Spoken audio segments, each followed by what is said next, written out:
Hello అండి, నా పేరు లక్ష్మి. లక్కీ క్రిష్ ఆడియో నవల్స్కి స్వాగతం. ముందుగా మీరు మా ఛానల్ ఇప్పుడే చూస్తున్నట్లయితే నేను చదివిన నవలన్నీ ప్లేలిస్ట్లో ఉన్నాయి. అలాగే ఈ నవల కూడా మొదటి నుంచి వినండి. మీకు నచ్చినట్లయితే లైక్ చేయండి, షేర్ చేయండి, కామెంట్ చేయండి, అలాగే సబ్స్క్రైబ్ చేయండి. Thank you. ఇక కథలోకి వెళదాం. నవల పేరు మీరా. 8వ భాగం. రచన మీరా లక్ష్మి గారు. మీరా బాబుకి నీళ్లు పోసి పౌడర్ అద్ది మీరాబాయమ్మ గారి మంచం దగ్గరికి తీసుకొచ్చింది. ఆవిడ లేచి కూర్చుంటూ, నీళ్లు పోసేసావా మీరా అని అడిగారు.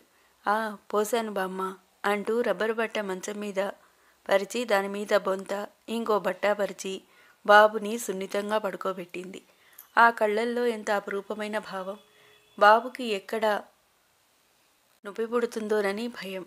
బాబు గట్టిగా ఏడిస్తే ఎక్కడ అలసిపోతాడోనని భయం. మీరానే తదేకంగా చూస్తున్న మీరాబాయమ్మ గారు అడిగారు. అమ్మ ఏం చేస్తుంది మీరా? దొడ్లో ఏదో సవరిస్తుంది. అవన్నీ నేను చూస్తాను, నువ్వు విశ్రాంతి తీసుకోమ్మా అంటే వినదు. నువ్వు చెప్పు బామ్మ, నువ్వు చెబితే తప్పకుండా వింటుంది. మీరా బాబుకి బట్ట సరిగా కప్పుతూ తలెత్తకుండానే చెప్పింది. మీరాబాయమ్మ గారు నిట్టూర్చటం మినహా ఏమీ అనలేకపోయారు. ఆవిడ ఇద్దరి బాధ అర్థం చేసుకున్నారు. కానీ ఓటు ఎవరికి అంటే అది మీరాకేనని ఆవిడకి తెలుసు. మళ్ళీ మీరానే అంది. అమ్మకి మందు అయిపోయింది బామ్మ. డాక్టర్ దగ్గరికి రమ్మంటే రాదు. పోనీ డాక్టర్ని ఇంటికి తీసుకొస్తానంటే వద్దు, తీసుకురావద్దంటుంది. నే చెప్తాలేమ్మా, నువ్వేం బాధపడకు. బాబు లేత బుగ్గలు సున్నితంగా పుణుకుతూ అన్నారావిడ. 3 నెలలు నిండపోతున్న బాబు ఒళ్ళు చేసి ముద్దుగా బొద్దుగా ఉన్నాడు. మీరా బాబు చెయ్యి తన చెంపకి ఆనించుకుని క్షణంసేపు కళ్ళు మూసుకుంది. తర్వాత అక్కడి నుంచి వెళ్ళిపోయింది. మీరా వెళ్ళిన వైపే చూస్తుండిపోయారు బామ్మగారు. ఏమిటో ఈ మమకారాలు, అనుబంధాలు. మీరాని చూస్తే ఆవిడకి చాలా ఆశ్చర్యంగా అనిపిస్తుంది ఒక్కోసారి. కాంతమ్మ బాధ ఆవిడ అర్థం చేసుకున్నారు.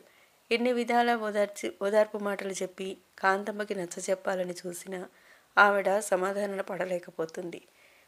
దేన్ని చూసి ఇంకా సమాధాన పడమంటావు దొడ్డమ్మ? ఇంకా జరగబోయే మంచే ముందని ఆ రోజే నా ప్రాణం తీసుకుంటే ఎంత బాగుండేది. చంటిపిల్లల బామ్మగారి ఒళ్ళో తలదాచుకుని ఏడుస్తుంటే అవే మాటలు కాంతం. మీరాకి ఎవరున్నారు? దాన్నెవరు చూస్తారు? మందలింపుగా ఆవిడ అన్నదానికి నేనుండి ఏం చేశాను అంటుంది కాంతమ్మ. అలా అనకు, అన్నీ అవే చక్కబడతాయి. అమ్మాయి వింటే బాధపడుతుంది అంటుందావిడ. ఇలా ఇంచుమించుగా రోజూ జరిగేదే. కాంతమ్మకి ఆరోగ్యం అంతా బాగుండటం లేదు. ఆవిడకి ఒంట్లో ఏం జబ్బు లేదు అంటుంది డాక్టర్. కాస్త తెలుసుకున్న వాళ్ళు పోయేవాళ్లతో మనం పోతామా? ఉన్న పిల్లని చూసుకుని ఓ రాయి చేసుకోవాలి అంటారు. అలా ఎవరైనా అన్నప్పుడు కాంతమ్మకి వెర్రి బాధ అనిపిస్తుంది. మీరా అక్కడి నుంచి వెళ్ళిపోతుంది. బామ్మగారు తల వంచుకొని కూర్చుంటారు. ఉపాయం చెప్పింది బామ్మగారి. లేకపోతే సంఘం బతకనివ్వని మీరా బామ్మగారి మీదుండే గౌరవం కొద్దీ తల్లి క్షేమం గురించి ఈ మాటలు ఒప్పుకోక తప్పలేదు. అందరూ కాంతమ్మకి ఇంకో కూతురు ఉండేదనుకుంటున్నారు. బాబు ఆ కూతురు చనిపోతూ మిగిల్చిన రత్నమే అనుకుంటున్నారు. మీరా స్నానం చేసి వచ్చేసరికి కాంతమ్మ వంట ప్రయత్నంలో ఉంది. నేను చేస్తానమ్మా, నువ్వెళ్ళు. అసలే ఒంట్లో నీరసంగా ఉంది, నువ్వెందుకు చేయటం అంది మీరా. ఏం నీరసం లేదు, ఆవిడ పొయ్యిలో కట్టెలు లోపలికి తోస్తూ అంది. నువ్వు లేదంటే సరిపోయిందా? లే, వెళ్ళు, నేను చేస్తాను అంటూ కూరల బుట్ట తీసుకోబోయింది మీరా. అబ్బా, నువ్వెళ్ళు మీరా, ఊరికే కూర్చుంటే నాకు పిచ్చెక్కుతుంది. ఆవిడ మామూలుగా అనాలనుకున్నా ఏదో విసుగు, కోపం తొంగి చూశాయి. మీరా ఇంకేం వాదించకుండా వచ్చేసింది. ఇంకేమన్నా వినిపించుకోదు. చేయడానికి కూడా ఇంకేం పని లేదు. మీరా వచ్చి బామ్మగారి దగ్గర కూర్చుంటూ, అమ్మ ఏం చేస్తుందమ్మా అని అడిగారు ఆవిడ. వంట చేస్తుంది, వద్దన్నా వినిపించుకోవటం లేదు అంది. బామ్మగారు మాట్లాడలేదు. బాబు గుప్పిళ్ళు బిగించి నిశ్చింతగా నిద్రపోతున్నాడు. ఉయ్యల్లో పడుకోబెట్టినా బామ్మ అంది మీరా. ఎందుకు? పడుకోని, లేపితే నిద్ర చెడిపోతుంది. 4-5 రోజులుగా అడుగుదామనుకుంటున్న మీరా అప్పుడు అడిగింది. బామ్మ, బాబుకి ఏం పేరు పెడదాం? ఏదో ఆలోచిస్తూ పరధ్యానంగా ఉన్న బామ్మగారు ఉలిక్కిపడ్డారు. ఏదో నువ్వే మంచి పేరు చెప్పు బామ్మ అంది మీరా మళ్ళీ. మీరాకేసి ఆవిడ వాత్సల్యంగా చూశారు. మీరాలో ఈ ధైర్యం సడలకుండా ఇలాగే ఉండేట్లు చేయమని ఆ భగవంతుడిని మనసులోనే వేడుకున్నారావిడ.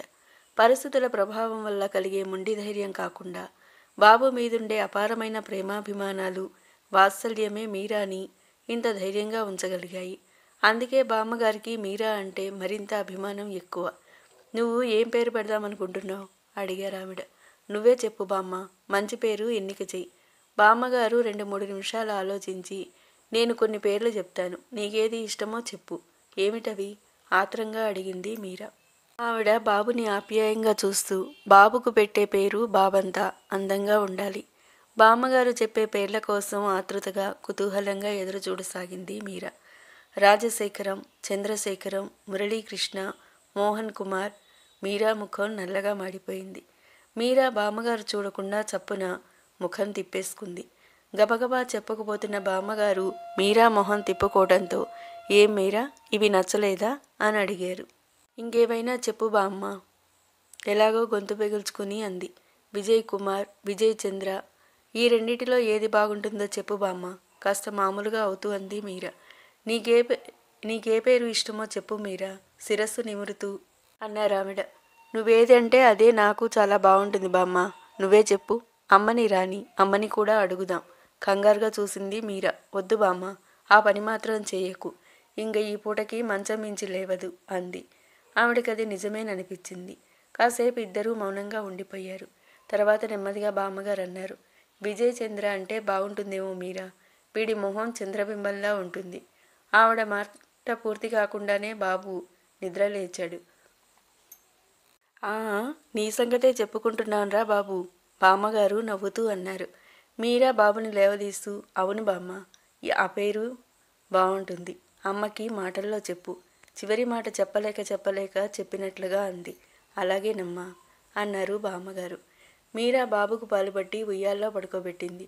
వాడు బోసినోటితో నిర్మలంగా నవ్వుతుంటే మీరా మైమరిచిపోయినట్టుగా అలాగే చూస్తుండిపోయింది కొద్దిసేపు. తర్వాత ఉయ్యాల దగ్గరగా కుర్చీ లాక్కుని కూర్చుని చాలా నింపాదిగా అంది.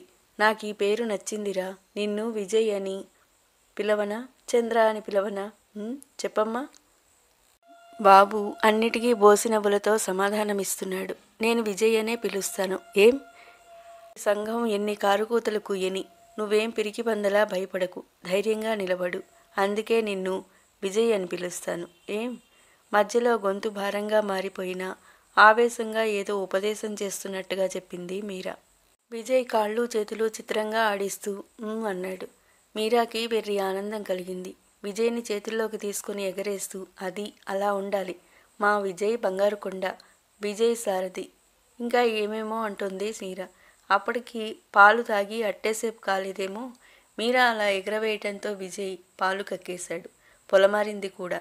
మీరా కంగారు పడిపోయింది. తను చేసిన తెలివి తక్కువ పనికి నొచ్చుకుంటూ విజయ్ని వళ్ళో పడుకోబెట్టుకొని విజయ్ గుండెల మీద మునివేళ్లతో సున్నితంగా రాయసాగింది. విజయ్ని ఉయ్యాల్లో పడుకోబెట్టి యువతలికి వచ్చింది మీరా. ఎవరో తలుపు తడితే వెళ్ళి తలుపు తీసింది. భాస్కర్ రావు వచ్చాడు. బాగున్నారా అక్క పలకరించాడు బాచి. రా అంటూ బామ్మ బాచి వచ్చాడు అంది. ఇలా రమ్మను. ఆవిడ మాటల్లోనే బాచి ఆవిడ దగ్గరకు వచ్చాడు. ఏమిటి బాచి కనపట్టలేదు అని అడిగారు. మామయ్య గారి ఊరెళ్ళానండి, ఇప్పుడే వస్తున్నాను, ఇంకా ఇంటికి వెళ్ళలేదు. వెళ్లే ముందు కూడా మీకు కనిపించలేదని ఇలా వచ్చానండి. పిన్నిగారికి ఒంట్లో ఎలా ఉందండి, బాబు ఏడి గబగబా చెప్పేసి అడిగేశాడు. అతని మాట తీరే అంత. బాచి మాట్లాడుతుంటే కాంతమ్మ మీరా బాధలని మర్చిపోతారు. ఊరికి చివరగా ఉన్న ఆ ఇంటికి బాచి ఒక్కడే అభిమానంగా నిజమైన ఆప్తుడిలా వచ్చి చూసిపోతుంటాడు. ఆ ఇంటికి కాస్త దూరంలో 4-5 ఇళ్లున్నాయి. అమ్మవారి గుడి ఉంది. ఆ 4 ఇళ్లలో ఒకటి పూజారిల్లు, ఒకటి కంసాలిల్లు, ఒకటి కమ్మరి ఇల్లు, ఇంకొకటి రిటైర్ అయిన మాస్టారిది. మీరాబాయమ్మ గారు ఆ ఊరిచ్చి 2 ఏళ్లయింది. ఆవిడ ఇంట్లోనే కృష్ణ రామ అనుకుంటూ కూర్చుంటారు. ఆవిడ ఆ ఊరొచ్చిన ఏడాదికే మీరాని తీసుకుని కాంతమ్మ దిగులుగా దిగింది. కాంతమ్మ ఎప్పుడూ ఎవరితోనూ పరిచయం పెంచుకోలేదు. అలాంటిది ఇప్పుడు ఇరుగు పొరుగు వారితో మాట్లాడడానికి కూడా ఆవిడికి భయమే. అందుకే ఆ ఇంట్లో వాళ్ళ సంగతులు ఎవరికీ ఏమీ తెలియవు. ఆ 4 ఇళ్ల వాళ్ళు ఎప్పుడైనా వచ్చి కూర్చుంటారు. మీరా విజయ్ని తీసుకొచ్చి బాచీకిచ్చింది. అంతవరకు బామ్మగారితో గడగడా మాట్లాడుతున్న బాచి ఆ బాబుతో మొదలుపెట్టాడు. భోజనం చేద్దువుగానిలే బాచి అంది కాంతమ్మ. ఎందుకండి, ఇంటికెళ్ళిపోతాను అన్నాడు బాచి. అమ్మాయి చెప్పింది, భోజనం చేస్తూ వెళ్ళులే, కాళ్ళు చేతులు కడుక్కో బామ్మగారు అన్నారు. బాబుకి పేరు ఏం పెట్టారండి అని అడిగాడు బాచి మీరాకి బాబుని ఇస్తూ. విజయ్ చంద్ర అంటే బాగుంటుందనుకుంటున్నాం. ఏం బాచి? అప్పటికే కాంతం వినిపించుకున్నట్లు వెళ్ళిపోయింది. మీరా ముఖం చిన్నపోయింది. బామ్మగారు నిట్టూర్చారు. ఇదేం గ్రహించని బాచి, చాలా మంచి పేరండి బామ్మగారు.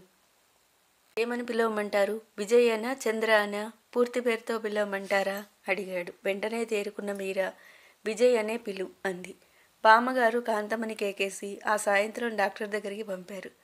డాక్టర్ ఏవో మందులు ఇచ్చి విశ్రాంతి తీసుకోమంది. ఇంటికి రాగానే డాక్టర్ ఏమన్నారు అని బామ్మగారు అడిగారు. మీరా చెప్పింది. మీరా అక్కడి నుంచి వెళ్ళిపోయాక బామ్మగారు అన్నారు, మందు తీసుకుంటూ డాక్టర్ చెప్పినట్లు విశ్రాంతి తీసుకో కాంతం. రోజు రోజుకి ఎలా అయిపోతున్నావో చూడు. కాంతమ్మ మాట్లాడలేదు. నీ ఆరోగ్యం గురించి మీరా ఎంత బెంగపెట్టుకుంటుందో తెలుసా? నాకేం పర్వాలేదు దొడ్డమ్మ. అందరి ఆయుర్దాయం భగవంతుడు నాకే ఇచ్చాడు. ఆవిడ కళ్ళల్లోంచి 2 కన్నీటి బొట్లు రాలి చేతి మీద పడ్డాయి. అవే మాటలు కాంతం. నిన్నిలా అనుకోవద్దని ఇన్నిసార్లు చెప్పాను. అసలే మీరా బాధపడుతుంది. నువ్వు మందు సరిగా తీసుకోవట్లేదని, విశ్రాంతి తీసుకోవట్లేదని. నా మాట అది వినదు. కానీ దాని మాట నేను వినాలా? కోపంగా అందావిడ. ఒక్క పెళ్లి మాటేగా విననిది. ఏం చేస్తాను చెప్పు? మీరాకి ఇష్టం లేనిదే చేసేం లాభం? మనసు ఇక్కడ ఉంటే అక్కడ కాపురం చేయగలదా కాంతం? నువ్వే చెప్పు. మీరాకి ఇష్టమైతే మనం చేసిన అందం చందం. వాడే తన ప్రాణంగా చూసుకుంటుంది. కాంతమ్మకి దుఃఖం వచ్చింది. నా కంటికి రెప్పలా కాపాడుతానని చెప్పలేదా దొడ్డమ్మ? ఆ బాధ నాకు తెలియదా? ఇప్పుడు దానికేం తెలియట్లేదు. ముందు ముందు ఎంతమందికి ఎన్ని విధాల సమాధానం చెప్పుకోవలసి వస్తుందో దానికేం తెలియట్లేదు. కాంతమ్మ భుజం మీద చేయి వేస్తూ బామ్మగారు అన్నారు. నీ బాధ నీది, దాని బాధ దానిది. ఇందులో ఎవరినీ కాదనెట్టురు. నీ బిడ్డ భవిష్యత్తు కోసం నీ ప్రాణం విలవిల్లాడుతుంది. దాని బిడ్డ దూరం అవుతాడని ఊహనే భరించలేదు మీరా. కానీ ఒక్క మాట కాంతం, నేను ఇలా అంటున్నానని ఏమీ అనుకోకు. నీ బాధ మీరా అర్థం చేసుకుంది. ఆ బాధ పోగొట్టడం మీరాకి సాధ్యం కానిది. దాని చెయ్యి దాటిపోయింది. నువ్వు మీరా బాధని అర్థం చేసుకున్నా నీ స్వార్థం మీరా బాధని అర్థం చేసుకోనివ్వకుండా చేస్తుంది. దొడ్డమ్మ గావు కేక పెట్టినట్టుగా అంది కాంతమ్మ. బాధపడకు కాంతం. నీ మీద నాకు ద్వేషం లేదు. పరిస్థితులకి రాజీ పడటం నేర్చుకోమంటాను. ఆ రోజు మీరాని నా దగ్గరుంచుకుంటాను, చదువు చెప్పిస్తానంటే నువ్వు ఉంచగలిగావా? ఎందుకింత అర్థం చేసుకోలేకపోతున్నావు, సర్దుకోలేకపోతున్నావు చెప్పు? కాంతమ్మ దోసిట్లో ముఖం దాచుకుని చంటిపిల్లలా రోధించసాగింది. మీరా ఏమిటా అని కంగారుగా వచ్చింది. బామ్మగారు మీరాని వెళ్ళిపోమ్మన్నట్లు సౌజ్ఞ చేశారు. కాంతం, ఊరుకో. ఏమిటిది? మీరా చూస్తే కంగారు పడుతుంది. మీరాకు మళ్ళీ ఒకసారి చెప్తాలే, ఊరుకో. ఆవిడ బ్రతిమాలి బుజ్జగించి కాంతమ్మని సమాధానపరిచారు. ఆ గొడవేమిటో మీరా వినకపోయినా అర్థమైపోయింది. ఏదో పుస్తకం చదువుకుంటూ ఉయ్యాల దగ్గరే కూర్చుండిపోయింది. కాంతమ్మ నిద్ర రాకపోయినా నిద్రపోతున్నట్లు పడుకుంది. మీరా వస్తుందేమోనని బామ్మగారు చాలాసేపు చూశారు. మీరా చదువుకుంటూ ఉండిపోయింది. ఏం చేస్తున్నావు మీరా? బామ్మగారు పిలిచారు. ఏం చెయ్యట్లేదు అంది మీరా అక్కడి నుంచే. విజయ్ పడుకున్నాడా? ఇలారా, ఒక్కదానివి కూర్చున్నావే? మీరా పుస్తకం పక్కన పెట్టి లేచి వచ్చింది. చిన్నబుచ్చుకున్న మీరాతో ఎలా కలపాలో ఆవిడికి అర్థం కాలేదు. జాలేసింది ఆవిడికి. ఇష్టం లేని పని మీరా చేత ఒప్పించటం బామ్మగారికి సుతరాము ఇష్టం లేదు. కాంతమ్మ కోసం ఆవిడికి అడగక తప్పదు. మొదట్నుంచి మీరా ఖచ్చితంగానే చెప్తూనే ఉంది. ఇప్పుడు అదే సమాధానం వస్తుందని ఆవిడికి తెలుసు. అలా ఉన్నావే మీరా? తెలిసినా తెలియనట్టే అడిగారు. ఎలా ఉన్నాను బామ్మ? అంతా విన్నావు కదా మీరా? అమ్మని అర్థం చేసుకోమ్మా. నేనేం వినలేదు బామ్మ. అమ్మని కావాలని నేనెప్పుడూ బాధ పెట్టలేదు. తల్లిని కావాలని ఎవరైనా బాధపడతారా? కూతుర్ని తల్లి మాత్రం పెడుతుందా చెప్పు? అమ్మ ఏం చెప్పినా నీ క్షేమం కొరే కదమ్మా. ఏమిటి బామ్మ? అమ్మ అభిప్రాయం నీకు తెలుసు కదమ్మా. ఏమంటావు? విజయ్కి ఏం భయం లేదు. నువ్వొక ఇంటిదానివైతే ఆ సంతోషంతో, ఆ బలంతో మీ అమ్మ విజయ్ని కంటికి రెప్పలా కాపాడుతుంది. మీరా మాట్లాడలేదు. అదివరకటికి మళ్ళీ పెళ్లి మాట ఎత్తేసరికి వెక్కి వెక్కి ఏడవలేదు. బామ్మగారు వచ్చి కూర్చోమని మాటలు మొదలుపెట్టేసరికి మీరా ఇలాంటిదేదో అడుగుతుందని గ్రహించింది. అయినా ఈ మధ్య తల్లి మాటలకి, అభిప్రాయాలకి భయపడటం కానీ బాధపడటం కానీ మానేసింది. చేతి వేళ్లకేసి చూసుకుంటూ అలాగే ఉండిపోయింది. నువ్వు బాధపడనంటే ఒక మాట అడుగుతాను మీరా. అడుగు బామ్మ. తలెత్తకుండానే అంది మీరా. అది వరకోసారి అడిగాను. నువ్వు నాకేం చెప్పలేదు. అమ్మ దగ్గర కన్నా ఎక్కువ చనువుగా నా దగ్గర మసులుతున్నావు. నా దగ్గర నీకు దాపరికం వద్దు. సంకోచించకుండా చెప్పు. నీ 100 ఏళ్ల జీవితాన్ని కాలరాసిందెవడు? ఈ ముసలి బామ్మ దగ్గర అబద్ధమాడకు. ఏం దాచకుండా చెప్పు తల్లి. నీ జీవితం పూలబాట చేయడానికి నా శాయశక్తులా ప్రయత్నిస్తానమ్మా. నా మాట మీద నీకు నమ్మకం, విశ్వాసం లేవా మీరా? తల మీద చెయ్యి వేసి ఆప్యాయంగా అడిగారు బామ్మగారు. దుఃఖాన్ని ఆపుకోవడానికి విశ్వప్రయత్నం చేసి ఓడిపోయింది మీరా. దోసిట్లో ముఖం దాచుకుంది. ఎన్నాళ్లుగానో నిగ్రహించుకుంటూ వచ్చిన దుఃఖం కట్టలు దించుకుంది. మీరా, నిన్ను బాధ పెట్టడానికా? ఊరుకో. నువ్వెంతో ధైర్యంగా ఉంటావనుకుంటే ఇదేమిటి? ఊరుకోమ్మా. కొంతసేపటికి మీరా సర్దుకుంది. నా మీద కోపం వస్తుందా మీరా? నీ మీద నాకు కోపమా బామ్మ? అసలు నాకెవరి మీద కోపం రాదు. పోనీ ఇది చెప్పు, నా మాట మీద నమ్మకం ఉందా? నమ్మకమే కాదు, చెప్పలేనంత గౌరవం, భక్తి ఉన్నాయి బామ్మ. మరి నేను అడిగిన దానికి ఇలా దాటేస్తావని తల్లి. నేను అర్థం చేసుకుంటానన్నాగా. ఏం మీరా, నీకు ఇష్టం లేకపోతే నేను ఇంకేం అడగను. నేనేం చేశానని చెప్పను బామ్మ. నాకేం తెలియదు. మీరాకి చాలా ఆవేశం వచ్చింది, ఆవేదన కలిగింది. ఖచ్చితంగా తన అభిప్రాయం చెప్పకపోతే తను మర్చిపోదామనుకున్నవి మరువనీయకుండా చేస్తారు. అందుకే అంది మళ్ళీ. విజయ్ పుట్టుకకి నా పుట్టుకకి ఏమిటి తేడా? అమ్మ నమ్మి మెళ్ళో పసుపు తాడు వేయించుకుంది. నేనెవరినీ నమ్మలేదు, మెళ్ళో పసుపు తాడు వేయించుకోలేదు. ఆ పసుపు తాడు నా మెళ్ళో లేకపోవటమే నేరమా? అమ్మని ఏదో అనుకుంటున్నానని అనుకోకు బామ్మ. అమ్మ ధైర్యంగా ఎప్పుడూ నలుగురిలో తిరగలేదు, నన్ను తిరగనీయలేదు. ఎవరేమని అడుగుతారోనని భయం వల్లనే కదా. వివాహం అయినా ఎందుకు భయపడింది? నమ్మి మోసపోయింది. మీరా గొంతు దుఃఖంతో పూడుకుపోయింది. అమ్మ నా బాధ, ఆవేదన ఎందుకు అర్థం చేసుకోలేదో తెలియదు. నా గురించి తనకెలా బాధ ఉంటుందో నాకలా కాదా? ఇంక మాట్లాడలేకపోయింది మీరా. ఊరుకోమ్మా, నా తల్లివిగా. నీ బాధ అర్థం చేసుకున్నాను, అమ్మ బాధ అర్థం చేసుకున్నాను. మీరు కాక నాకు ఇంకెవరున్నారు చెప్పు? మీరిద్దరూ నా 2 కళ్ళు. అయితే విజయ్ నా పంచప్రాణాలును. ఊరుకో, అమ్మకి నేను చెప్తాగా. అమ్మగారి ప్రేమపూరితమైన మాటలతో మీరా తొందరగా తేరుకుంది.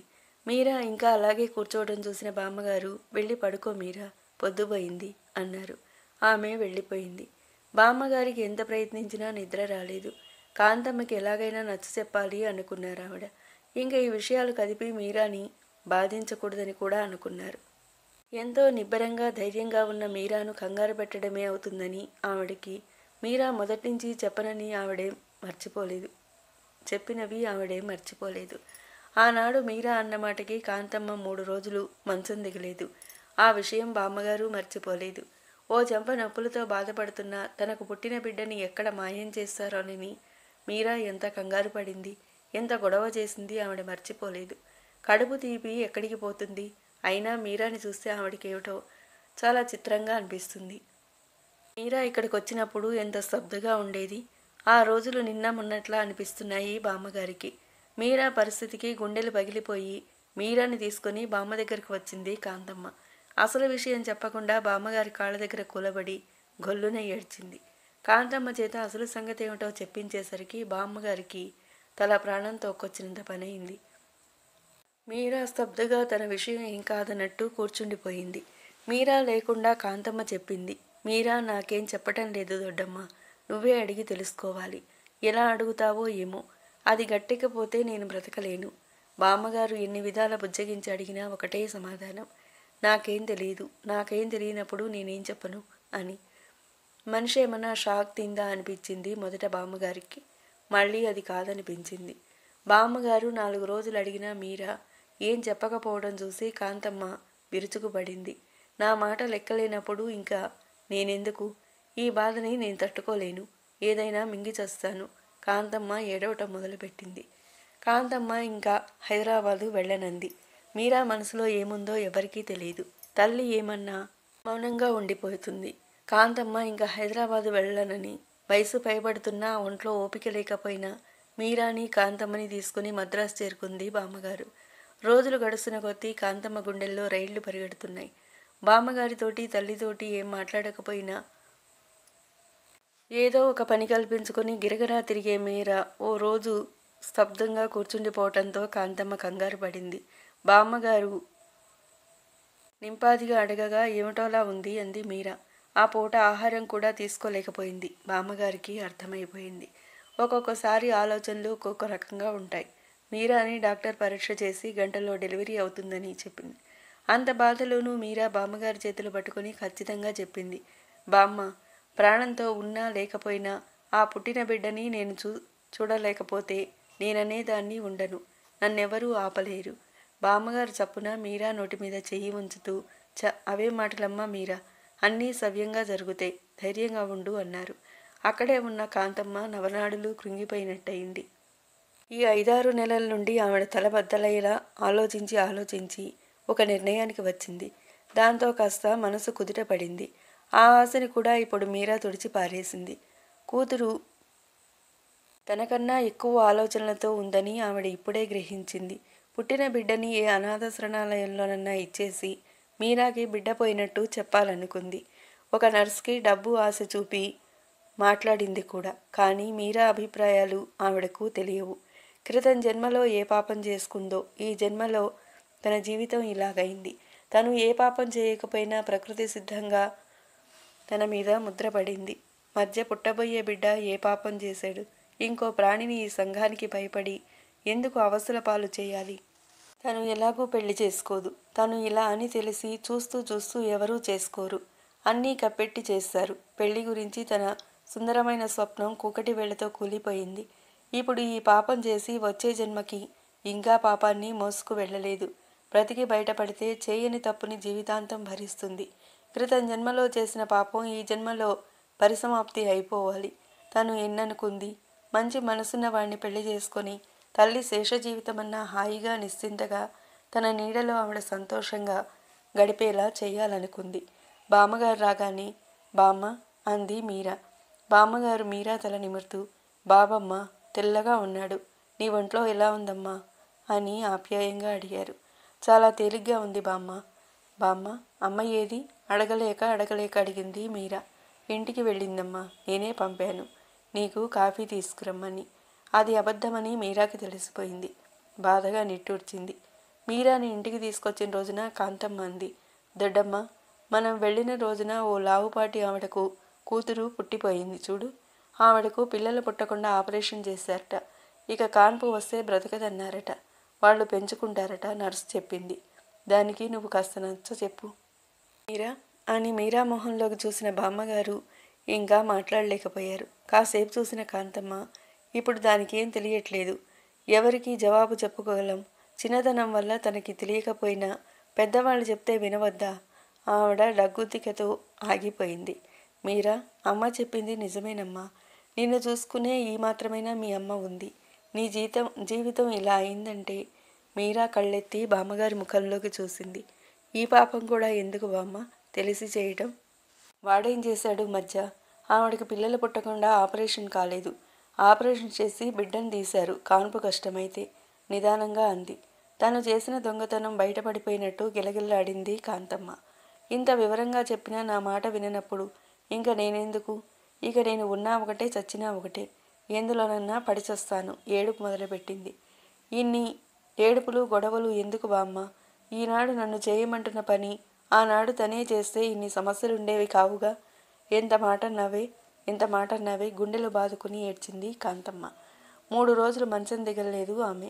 ఇద్దరికీ సర్ది చెప్పేసరికి తల ప్రాణం తోక్కొచ్చినంత పనయింది. మొదటిసారిగా బామ్మగారి ఒళ్ళో తలపెట్టుకుని కరువు తీరా ఏడ్చింది మీరా. తప్పమ్మా, ఏడిస్తే తలనొప్పి వస్తుంది.